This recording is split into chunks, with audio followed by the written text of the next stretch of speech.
చాలా సంతోషం. అందరం కూర్చున్నాం. హల్లెలూయా. తమకు మ్యాటర్ బేస్మెంట్స్ హల్లెలూయా హల్లెలూయా. ఇంతసేపు ఆయన సల్లగు రాలేదు. హల్లెలూయా. దేశంలోని రాష్ట్రంలో కరువు తాండవించిన, బాంబులు వెళ్ళిన, సునామీ వచ్చిన ముందు స్పందించేది క్రైస్తవులు. అందుకే యూదా గోత్రం సింహం పిల్లల త్యాగము చూడన్నా, వాళ్ళ భారం చూడన్న పాట పాడుకుందాం. హల్లెలూయా. మరి దైవజనులు ఎంతో మంది కష్టపడి రక్షణ గురించిన విధానం తెచ్చింది కనుకనే ఇక్కడ కూర్చో వెళ్ళినాం. మరి దైవజనులు బట్టి ఒకసారి గట్టిగా చప్పట్లు కొడదాం. వెనక హల్లెలూయా. యూదా గోత్రం సింహం పిల్లల త్యాగము చూడన్నా, వాళ్ళ భారము చూడన్నా, అన్న త్యాగము చూడన్నా, వాళ్ళ భారము చూడన్నా, అన్న యూదా గోత్రం సింహం పిల్లల త్యాగము చూడన్నా, వాళ్ళ భారము చూడన్నా, అన్న త్యాగము చూడన్నా, వాళ్ళ భారము చూడన్నా.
దేవుడు మాలొల్ల దేవుడు మరిగొల్ల దేవుడు ఏలనదే కన్నా ఇది సత్యము నమ్మన్నా అన్న ఏలనదే కన్నా ఇది సత్యము నమ్మన్నా అన్న తెల్లొల్ల దేవుడు మాలొల్ల దేవుడు మరిగొల్ల దేవుడు ఏలనదే కన్నా ఇది సత్యము నూడన్నా అన్న ఏలనదే కన్నా ఇది సత్యము నూడన్నా.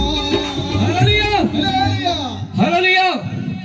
మరి షేక్ జోసఫయ్య గారు అనేకమైన ఆత్మలు రక్షింపబడాలని, మరి దొరగారు రావాలంటే మామూలు ఖర్చు కాదు.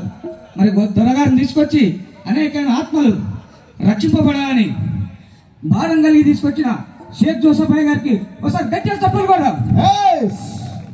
ఆత్మల భారము కలిగి ఉన్నాడు, ఆత్మల భారం కలిగి ఉన్నాడు, ఆత్మల భారం కలిగి ఉన్నాడు. యూదా గోత్రం సింహం పిల్ల త్యాగము చూడన్నా, వాళ్ళ భారము చూడన్నా, భారము చూడన్నా, వాళ్ళ భారము చూడన్నా.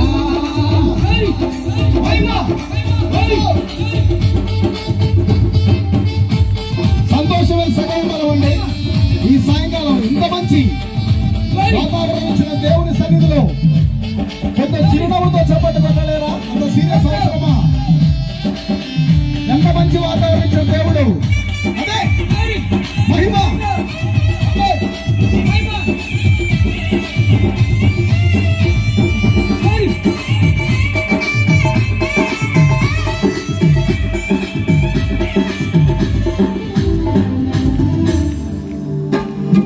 మాగల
కోసం ప్రార్థిస్తారన్నా